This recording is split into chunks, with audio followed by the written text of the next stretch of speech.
What's going on, everybody? It's Childish. We're back at it again with the next episode of Educate and Dominate, the one-on-one interview series where we take some of the top names in the game and get their insights so we can bring your game to the next level. Today, as you guys know, it's been a very, very long time since we brought this series back on the channel, but I'm super excited to do it because I've been able to watch this G2 RTA player up above here bring some of the best educational content on the YouTube. It's my pleasure to introduce you guys FoxySW. He's in the house today. How's it going, Foxy? Good. Thanks for having me on this channel. Oh, man. You know I had to, man. After we got a chance to hang out at the SWC America's Cup, I had a blast at you, man. I was like, dude, we got to connect, man. We got to connect. Yeah, it was a great event. CompTwist did that one pretty well. I liked it. My first event, yeah. Yeah, no doubt, no doubt. So for some of you guys that have no idea who FoxySW is, I think you're living under a rock because I kid you not, he's been, at least for me, I've been watching him for I'd say about 10, 11 months now between YouTube and Twitch, and he's really brought it.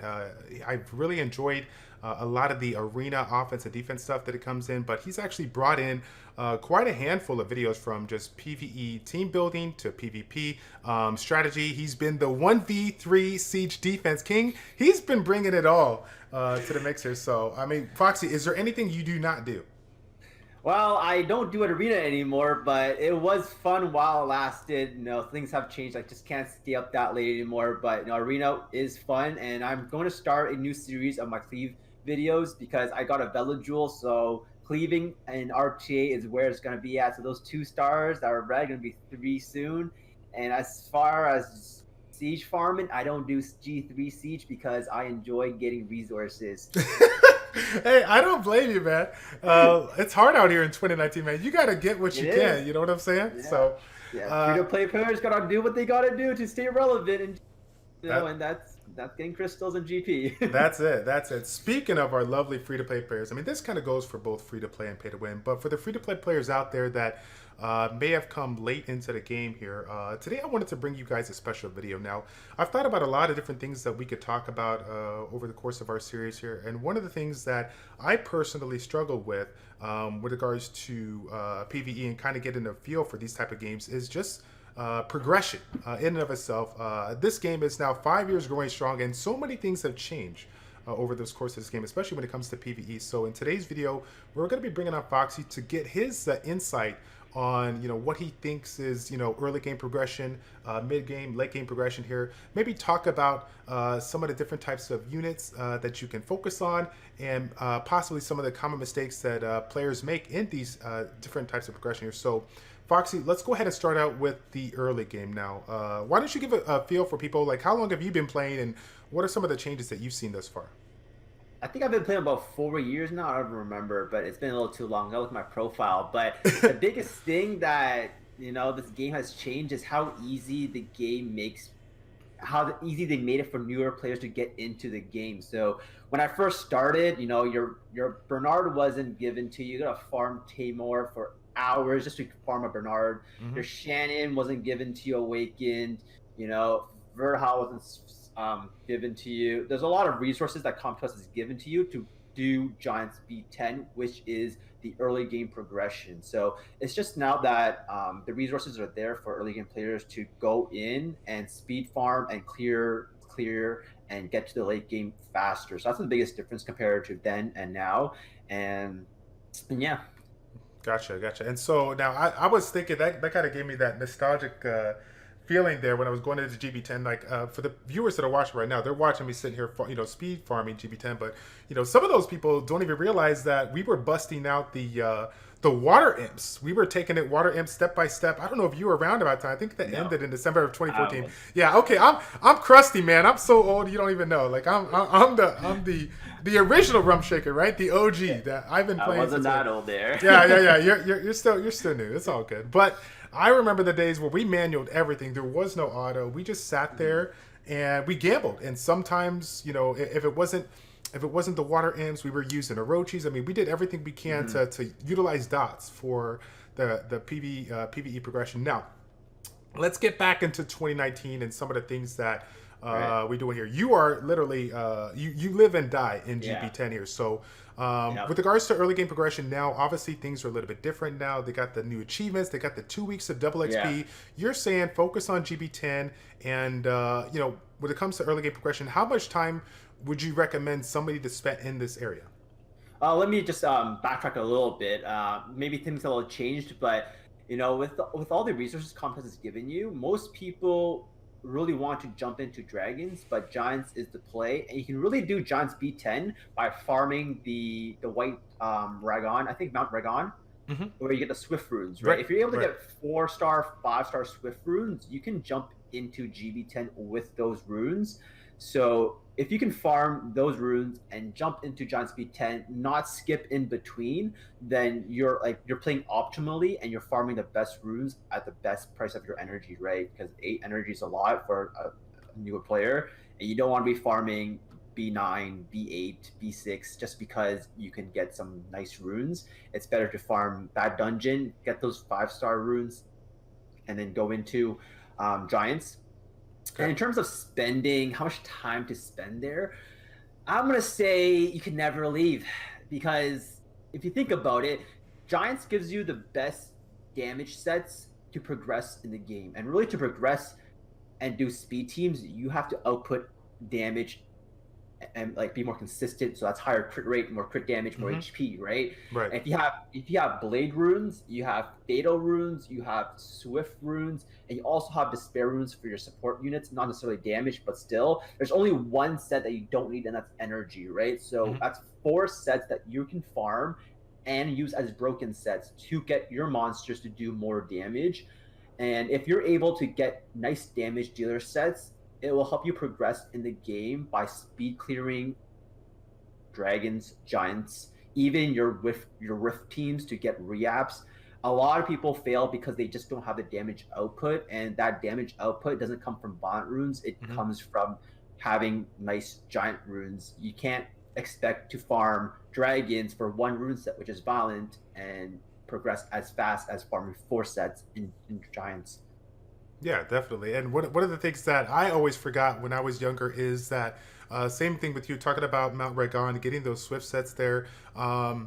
People, they play this kind of game, but sometimes I don't think they soak it up and realize, it is a turn based game. It comes down to, sure you can have the offensive stats, the damage to do it, but at the end of the day, whoever's getting the first turn, gets to line up, do their damage, do everything they're trying to do. That speed Right. is pretty crucial, and Right. that bonus that you get for the Swift set is definitely something that you have to keep an eye out Yeah. for. I mean, I made an argument for going for Swift sets on certain supports versus Despair, even though it was like, oh yeah, stuns, we can lock them down. Like just being able to cycle your unit's abilities, I thought was extremely Right. important.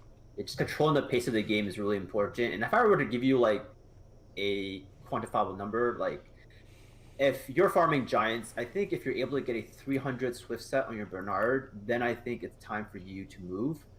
I think that's 300 with grinds. I don't remember the number before grinds, but I think having one really good fast Swift set, doesn't matter if it's flat defense on 4, flat attack on 6, as long as you have a really fast Swift set, I think you can progress to the next level and then come back to giants at a later stage if you need very specific, like slot 4 HP with a lot of speed, for example. Mm-hmm. But really having that first really fast Swift set will help you do a lot of things in the game for PVE, PvP, just to control the pace of the game to the way you want it. So farm enough damage dealer sets, but at the same time, if you're lucky enough, getting 300 Swift set on your Bernard would be something I would personally do before moving on to any part of the game. Gotcha. Okay, now let me ask you this: when it comes to focusing on the progression of this, right? Unit wise, in addition to the runes, it's been obviously very, very important. But in 2019, everything has changed. There is so many units that we focused on building. The Bernards, the Shannons, the Darians early on, and the Verimals, and that's super old school. So let me ask you this: if you had to throw out, your top 3 units that newer players should focus on, what would those units be and why? I think number 1 would be Sigmar's, because it gives you the HP lead. So you can focus on getting that speed for your Giants team, the damage set, and then your Sigmar's will give you the additional HP. It's not something for you not to worry about. also does percentage damage, I believe, now that it come to us changed it and buffed it. So after that change, really good unit for starters now. Second being Lapis, because it can farm Famon, right? And a lot of people, they need to get their units to 6-star max level just to have the stats to do giants. And if you're able to have a Famon here that's free to play unit, but also level your fodder as well, it's something that you can do. You may not use it in the later stages of the game, but in the beginning stages is really having something that you can farm with efficiently. So if you don't have the resources to buy premium packs and get lucky for something else, then Lapis is there for you to 6-star. And thirdly, it would be Bella Dion. You can never go wrong with a first skill defense break, AoE heal, and attack bar increase, right? And they also gave you the 2-way option now. So if you can farm it, you can slowly get it awakened, even if you if you've got to do it at a lower level. So let me ask you this. Now, one of the things that they made with regards to the changes here is that they give new players like 2 weeks, to go ahead and get double XP and whatnot here. So one of the things that we did back in the day is we didn't always rush 6-star in every single unit, because even with the higher base stats, if you didn't have the rune quality to help out with that, you're still going to struggle with. Now, with these changes that are set in place and having the double XP, do you recommend people focus on getting as many 6-stars as possible, at least the ones that you are looking to work on for early game progression? I think that's a good idea, just because you want to maximize your value with your energy, right? If you're able to double up your XP and it's more than 2x, like why not go to Mount Ragon and use your Famon farmer or your farmer unit and train your other 3 units that you need to 6-star before you do giants, right? So you're farming for your Swift runes. You're also leveling your units to 6-star or 5-star maximum.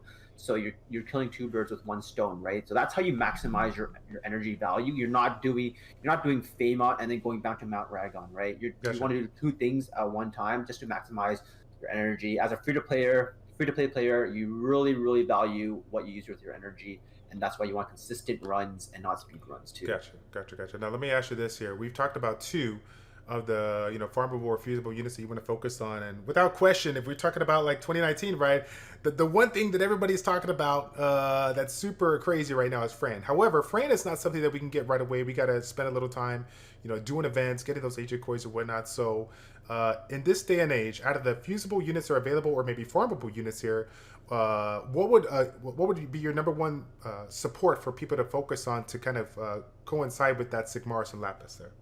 Definitely Bella Dion. The only challenge is you have to find the SD. Still the same struggle as 4 years ago, where you have to find one guy and then some random dude in the channel tells him to run. So you got to track him down, get the dungeon. Having skill 1 defense break is really nice to set the damage, and your second skill is a strip. So it can be very crucial sometimes for free-to-play units, players that do not have any strippers. And then the third skill is an AoE heal and also attack bar increase. And now that they gave that dimensional hole, you can still awaken it to give it higher base stats. So definitely the support to look out for here. Gotcha.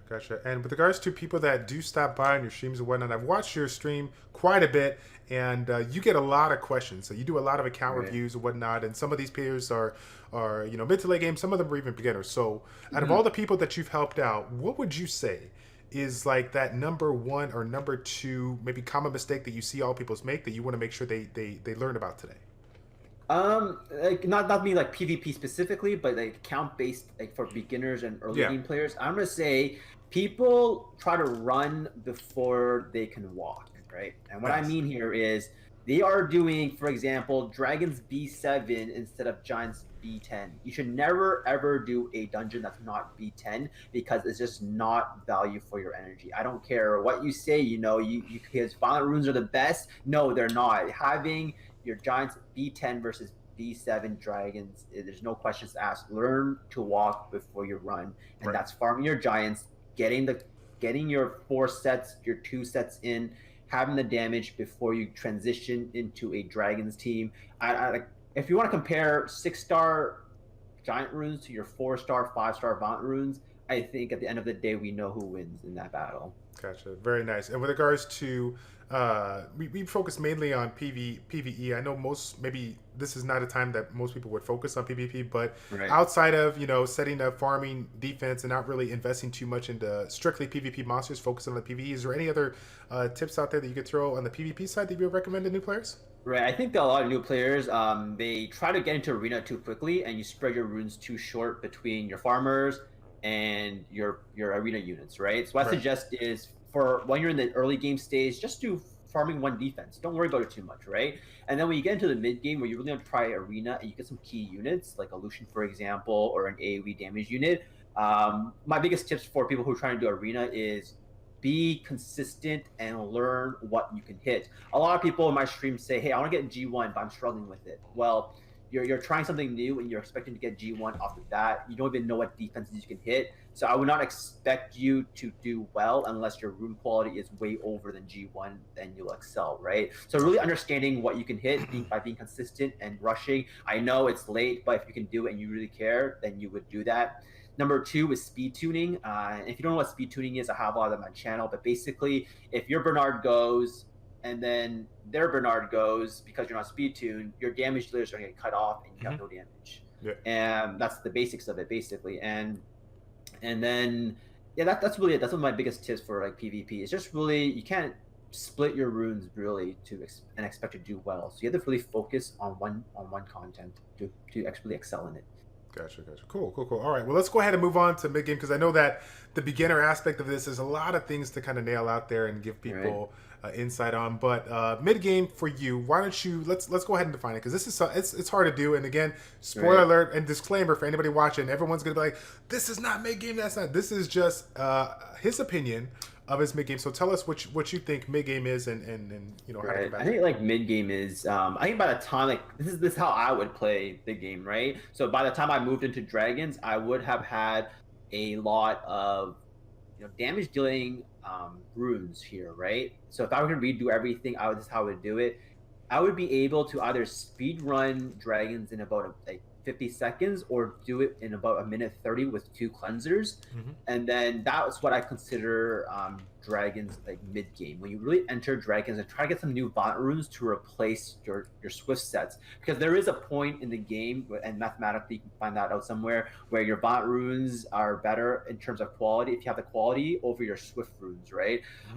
So it's really finding the bot runes for like your Perna, for example, your Theomars, your Tessarion, whatever, even your support units for TOA, for example. So that's when I think I consider it as mid game is going to dragons, but also in the later stages of the mid game, like later mid game, it's really doing maybe R4 a little bit and R5. When I say R4, I really mean just getting some grinds to put on your runes. That way you can really push yourself to that threshold of speed clearing in 30 seconds, 40 seconds to progress yourself into the later game stage, right? So it's doing a little bit of R4 and a little bit of R5 if you can get carried to get those grinds for your really good runes. And in terms of TOA, this is when I would expect you to be able to clear TOA 100 hard and normal, just so you get all the resources, all your devil mons, all your crystals, all your summoning materials, right? And if you can't, it's really probably there's a lot of free-to-play units and proving that you can deal with it. So it's really a matter of experience and understanding how the mechanics of the boss works and specific units. And a big one is like the Light Valkyrie stage. A lot of it's also the Sierra stage. So it's really understanding the mechanics of it. So that's my mid game progression. And no, I would not include Necro in mid game because you can get by with the whole game without farming Necro. Right, and that's how everybody did. We didn't even have Necro. We were able to do it, right? So Exactly. Now let me ask you this: we got a couple of good farmable fusion, farmable and/or fusion monsters that definitely would be incorporated. We got the Beretta there to help out with TOA. I know you're, with regards to Vertihill, if people want to incorporate that for DB10 and whatnot. Also, Jean, which we talked about a little bit. Really good unit.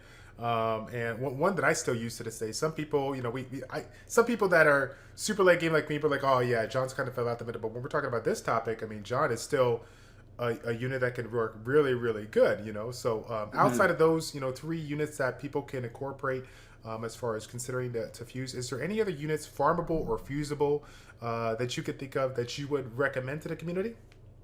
Maybe a Katarina, because it is a right. So if you like doing like a YOLO comp where your Katarina goes 3 times in one unit and you like goes disgustingly bad, you can always use that comp.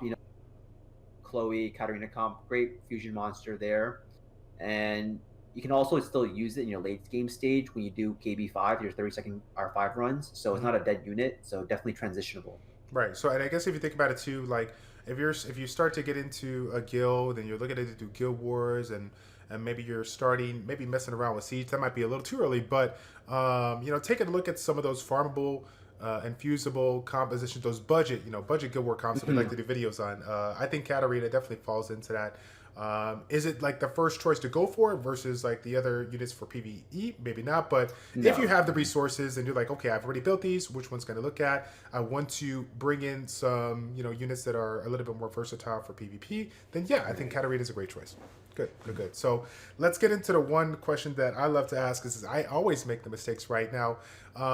One of the things, and I think this has to be like one of the number one things that most people make. We see this all the time. I know you've seen it on your channel. It's made us cringe to no end when we're reviewing an account. Is unit consolidation, right? Unit consolidation, optimizing your account for the specific things that you're trying to do in this game. Why do you feel this is so important to learn? It's so important to learn because you do not have the rune quality depth like a G3 player does. A G3 player can run every dungeon with like crazy efficiency runes, but for yourself, you probably only have enough sets for one dungeon team, whether that be dragons, whether it be giants, whether it be R5 even. A big problem is people spread their runes too thin. Instead of making 5 great units, they make 15 garbage units, and they put 1 legend rune and 5 blue runes to make it look decent. No, you want to put all your good quality runes on a core set of teams. And that's why people say you build teams and not units, right? So you want to optimize your account to excel at one part of the game, whether that be farming, whether it be arena. You can do an amazing arena team and a 2-minute giants team or dragons team, whatever, right? But you really want to focus on one thing, whether it be farming, whether it be PvP.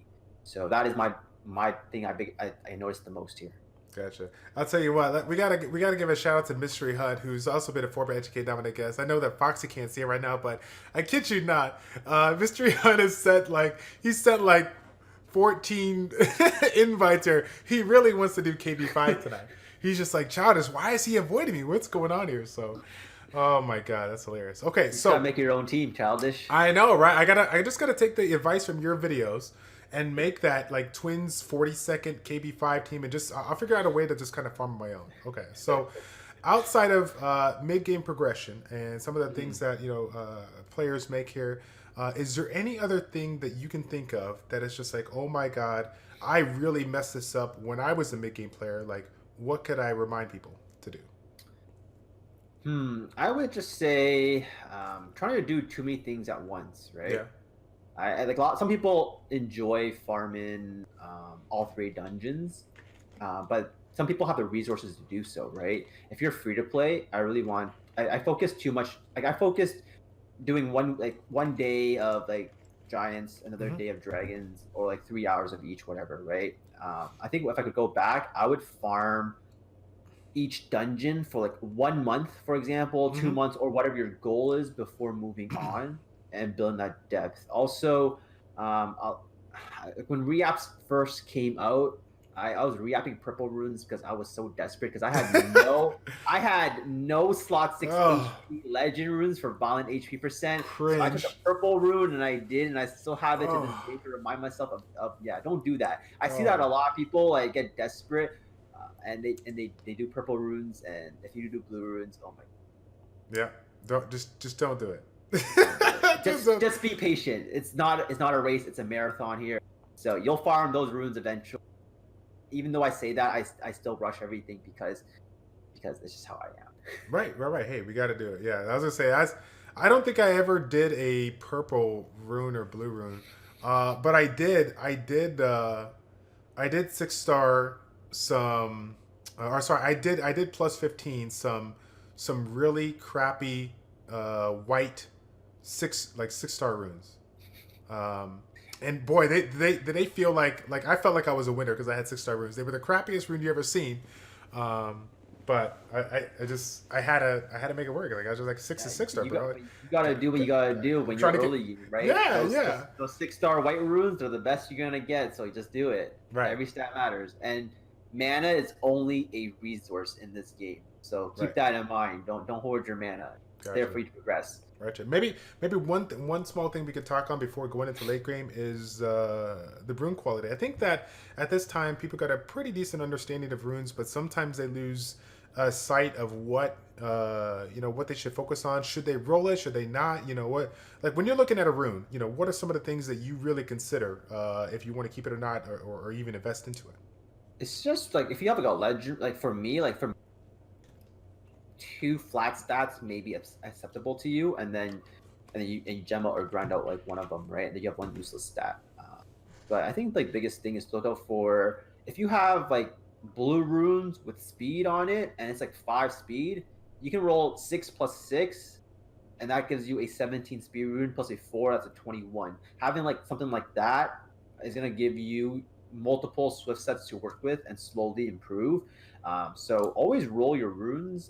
Try to get some speed and understand efficiency of runes, because you can, like, if you don't understand, basically for a 6-star rune you get 4% HP minimum or 7% maximum, right? So it's really understanding where your rolls are and make runes for like every unit. Make a rune good, but not regem or like make that rune for a specific unit, because if you decide to get like change that rune because you got an upgrade, that rune's gonna be really hard for you to use, and that's why a lot of people say make good runes and not one rune for like your perma, for example.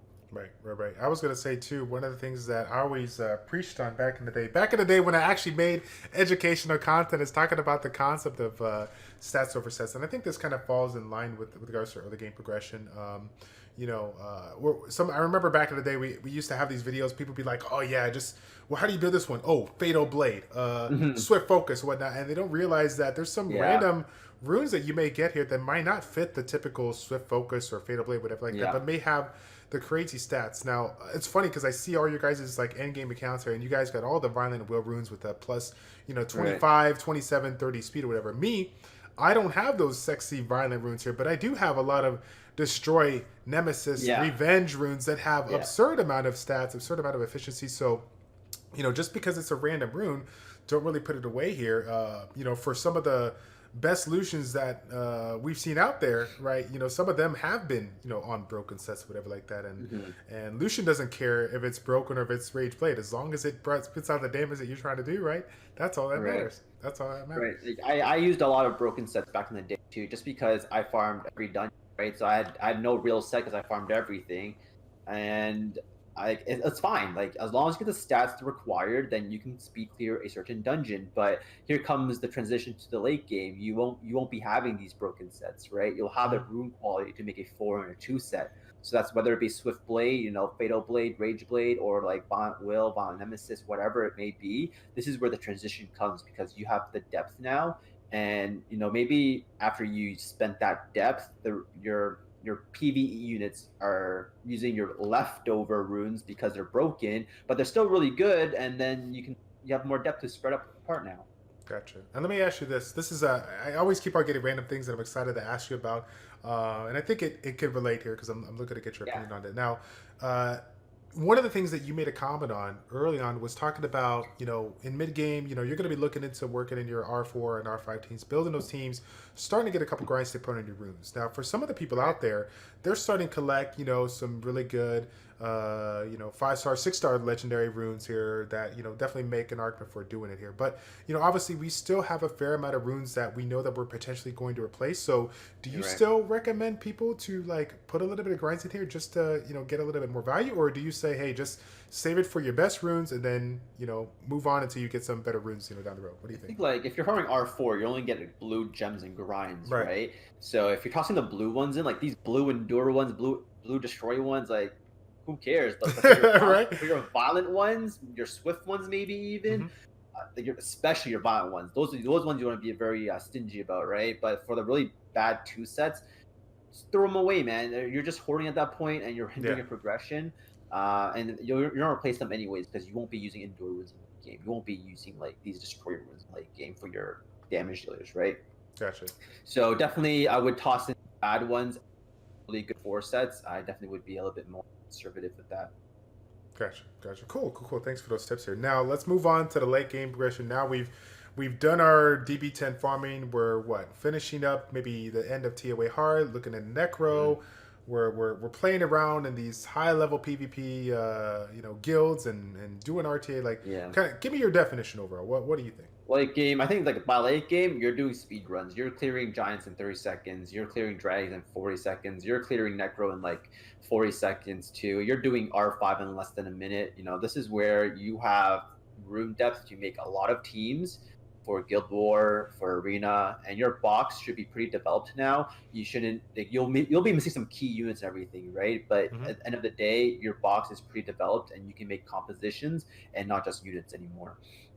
Gotcha. Now, one of the things that when I first kind of moved into late game, and I think I have to give Barian credit for this because I really didn't understand it until he, brought out his little spreadsheet, talking about rune efficiency, and eventually that got brought in swappers. So, rune quality, which is something that we really get an idea of, moving into the game, early to mid game here, but not just the rune quality, but understanding the concept of rune efficiency. Can you give me a small definition for the community as far as rune efficiency and why it should be extremely important for them? It's just really understanding like the minimum and maximum rolls every rune, and then like looking at your rune rolling to see how each rune rolls, or you can just add them all up and divide it by whatever to find out the efficiency for each roll. So let's say, for example, you have like a quad roll of simple math here, like 25 speed, right, for a Swift rune on slot 3. The average is 5 here, right? So it's a very average efficiency rune.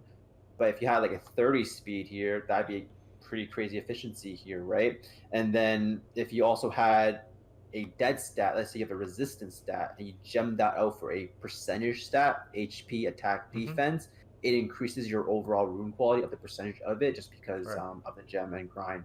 So that's like the really basics to it. There's a lot about it, but I think that's the most basic way to explain. Yeah. I was gonna say too. That's one thing that I overlooked there, like the being able to, put in those enchantments and providing even certain stats that are grindable versus ungrindable, being able to grind them in, the HPs, the defense percentage, whatever, versus like accuracy, resistance, which you can't, really provides a lot of value.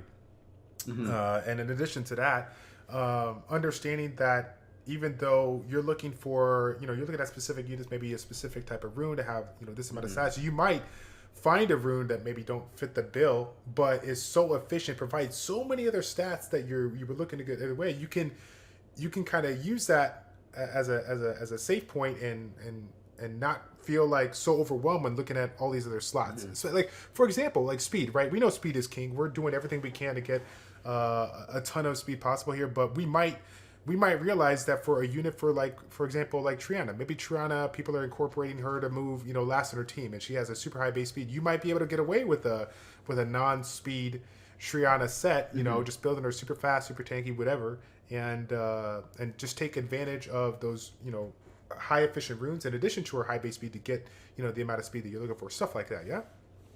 Definitely.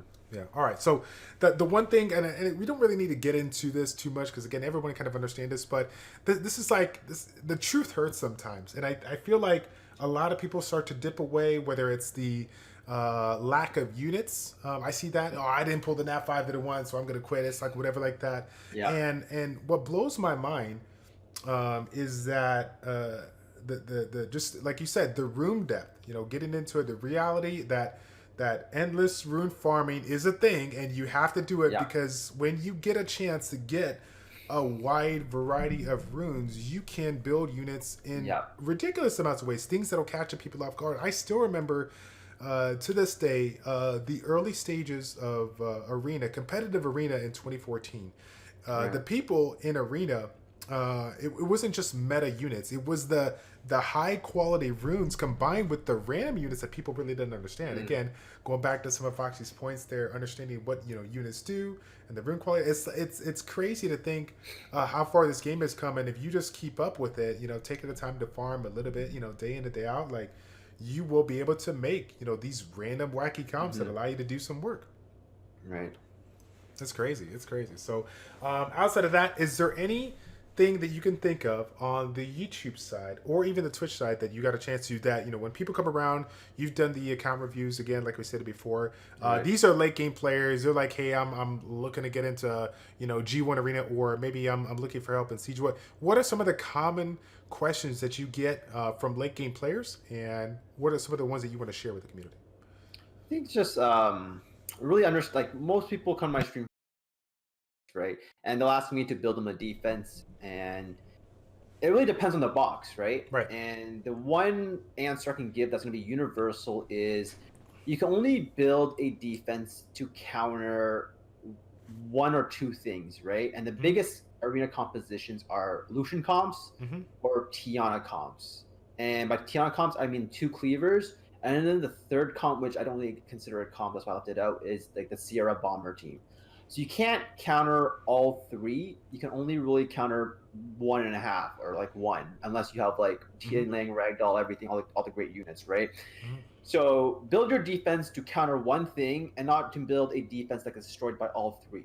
So if you're rushing, you want to counter one specific thing, and when you're rushing, make sure you never get into a revenge war, and make sure you know what you can hit and understand your composition. Gotcha.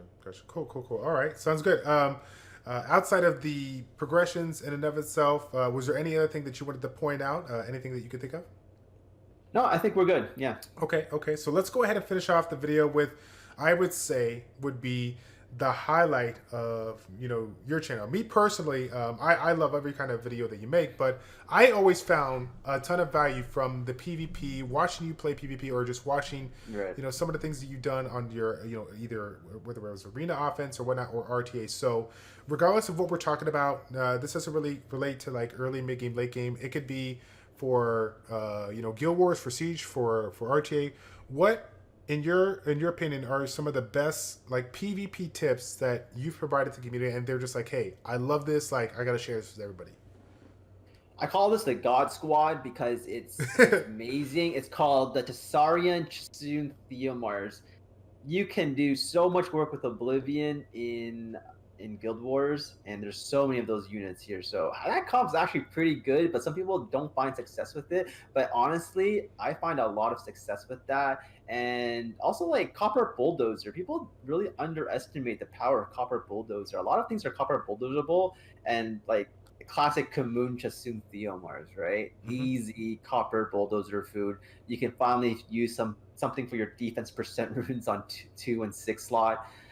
So that's a pretty like good thing to do. And if you like, make sure to always do arena throughout the week, especially for your towers. They give you a lot of stats, but also because as a free-to-play player, you get so much. The crystals add up, right? And when I was like back in the day, like 3 years ago here, I would always do all my wings and climb up with my best defense all week because I was a tryhard. I will bruiser my wings. I don't care if the defense things, because I wanted to stay high and get my crystals and get resources here. Gotcha. So really do your arena just to get resources if you're really trying to push in the game. And if you have money to spend, maybe that won't apply to you. Gotcha. Good deal. And then last but not least, I got to throw this out there because, my home is Epic Fail. I founded that guild since the inauguration of Guild Wars. And one of the things that we love to do is share our failures from the community and learn from it. So I need to expose you right now, okay? Think about the last 4 years that you've been playing, okay? Out of all the tips that you provided, what's like that one thing that you did that you like super regret, like the biggest epic fail you've ever had in this game? What is it?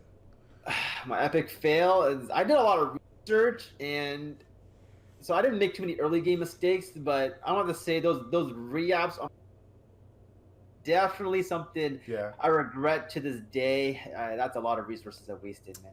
The re-apps on the blue runes or purple runes? No, I did not do blue runes. Oh, okay. I did a purple rune, HP slot 6 of Violent and I regret it. Hey, 'Cause you know, it's you and I, really we're family now. We're family. You don't have to lie to everybody. If you did a blue rune, it's cool. It's whatever. I don't. no, You didn't do a blue rune. I was Okay, not okay. desperate. I was not desperate. All right, all right, all right. So we'll go ahead and finish it off right there, ladies and gentlemen. Thank you once again to Foxy for coming around and doing this video. I appreciate your time. And if we can keep tradition here, one of the things that I like to do for the Educate Dominate here is pass the torch on kindly to somebody else. If you can think of one influencer, YouTuber, streamer, or maybe just a really good person in the community that has a lot of insight that may, want to share some topic that you've kind of learned from. Maybe you learned from some from him. Like, who would that person be, if anybody? Influencer, I would say there's a lot of up and coming influencers. Yeah. Or just streamers, I should say, right? A lot of them do RTA, and the one that stands out to me is Invictus. He also participated in So sick. yeah, he participated in the SWC the tournament, trying to get into the qualifiers, right? But he didn't make it. From my understanding, he has a more limited box than a lot of other players, but he uses a lot of niche units. So, like, for example, the Ophelia, right? Ophelia, so him and Xeon Legacy. Pass the torch to him. He's up and coming. He has his channel's growing pretty quickly, and he's doing a lot of RTA. Top 15, I believe, right now. So definitely a lot of insight to give here for RTA, and for people who like to run a little bit of standard units, but also some wacky ones. I kid you not, ladies and gentlemen. This is not rehearsed or whatever, but not scripted. Funny, not scripted. No, seriously, not scripted at all. I kid you not. Less than 36, about 36 hours ago, I just got done watching the stream. I found out that he was streaming. Didn't even realize he started streaming like a week ago. Whatnot. Watched the stream.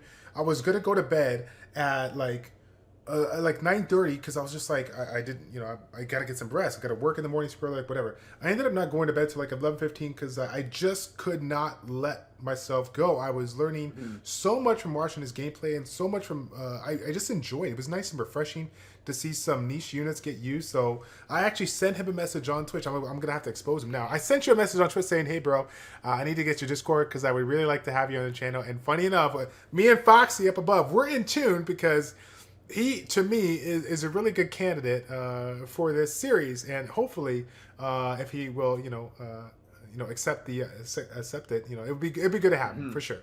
Definitely, don't let us down, Invictus.